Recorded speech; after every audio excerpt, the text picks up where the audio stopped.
కొత్తగూడెం సూర్య palace లో TPCC ఉపాధ్యక్షులు పొట్ల నాగేశ్వర విలేకరుల సమావేశం నిర్వహించారు. ఈ సందర్భంగా తెలంగాణ రాష్ట్ర ప్రభుత్వం సీఎం కేసీఆర్ విధానాలను తీవ్రంగా విమర్శించారు.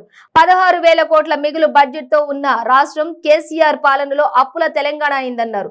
మిషన్ భగీరథ, మిషన్ కాకతీయ, కాళేశ్వరం ప్రాజెక్టులు కేసీఆర్ కుటుంబం కోసం ఆర్థిక స్థితులు మెరుగుపరచుకోవడం కోసమేనని ఎద్దేవా చేశారు. ప్రాజెక్టులను కమిషన్ల కోసం రీడిజైన్ చేశారని, ఇరిగేషన్ ప్రాజెక్టుల ద్వారా వేలాది కోట్ల డబ్బులు వృధా చేస్తున్నారని తీవ్రంగా విమర్శించారు.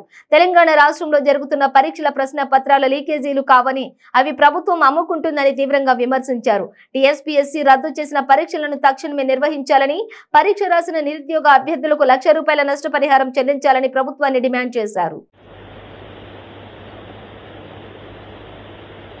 రేపు ఏప్రిల్ 14వ తారీఖున చలో మంచిర్యాలలో ఖర్గే గారు, ఏఐసిసి అధ్యక్షులు, రాజస్థాన్ ముఖ్యమంత్రి అశోక్ గెహ్లోట్ గారు, కేసీ వేణుగోపాల్ గారు, పిసిసి అధ్యక్షులు, సిఎల్పి నాయకులు, వీరందరి ఆధ్వర్యంలో తెలంగాణ ప్రదేశ్ కాంగ్రెస్ కమిటీ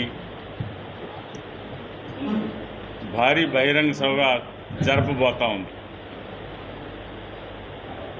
బహిరంగ సభ లక్ష్యాలు, ఉద్దేశం కూడా ప్రధానంగా గడిచినటువంటి 9 సంవత్సరాల్లో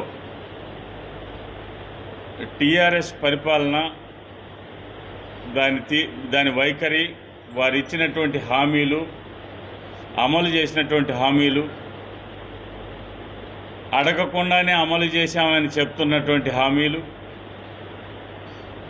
ఇవన్నీ ప్రజలకి వివరించి భవిష్యత్ ఎన్నికల్లో ఇంకా కేసీఆర్ని మోయగలిగేటటువంటి ఓపిక, సహనం తెలంగాణ ప్రజలకు ఉందా లేదా అనేటటువంటి విషయం తేల్చుకోవడం కోసమే రేపు మంచిర్యాలలో బహిరంగ సభ జరగబోతా ఉంది.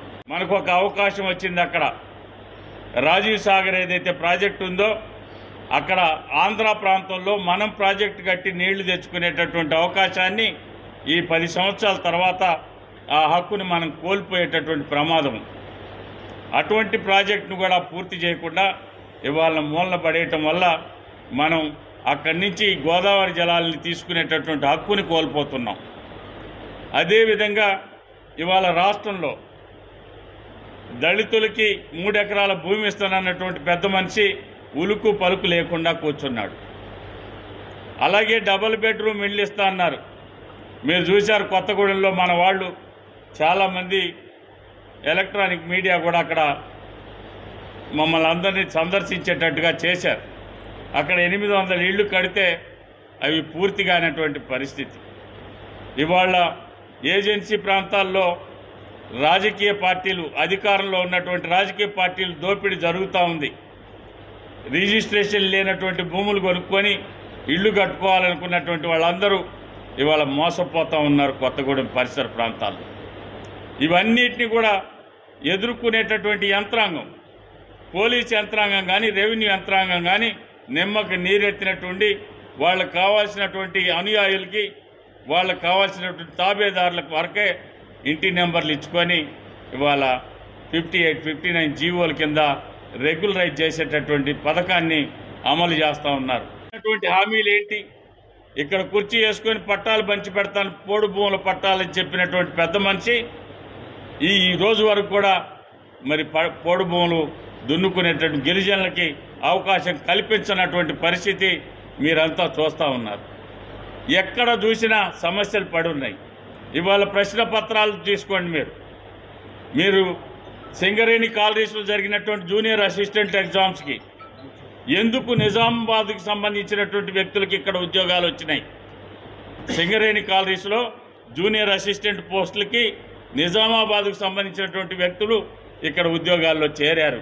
ఎలా చేరారనేటటువంటి ప్రశ్న ఈ రోజు వరకు మన ప్రెస్ ఒక్కసారి కూడా రాయలేకపోయారు. అది మీ తప్పని నేను అన్ను. కానీ మేము పట్టించుకోవడంలో మా వైఫల్యం ఉండొచ్చు. ఇవాళ క్వశ్చన్ పేపర్ లీక్ అవ్వటం మూలంగా సింగరేణి కాలనీస్లో జూనియర్ అసిస్టెంట్ పరీక్షా పత్రాలు అమ్ముకోవటం మూలంగా నిజామాబాద్కు సంబంధించినటువంటి మాజీ ఎంపీ ప్రస్తుత ఎమ్మెల్సీ ఆ సింగరేణి కాలనీస్కి సంబంధించినటువంటి ప్రశ్నాపత్రాలు అమ్ముకోవటం మూలంగా నిజామాబాద్ ప్రాంత వాసులకి ఉద్యోగాలు వచ్చినాయి అనేటటువంటి విషయాన్ని గుర్తుపెట్టుకోవాల్సినటువంటి అవసరం ఉంది. అంతేకాదు నిన్నే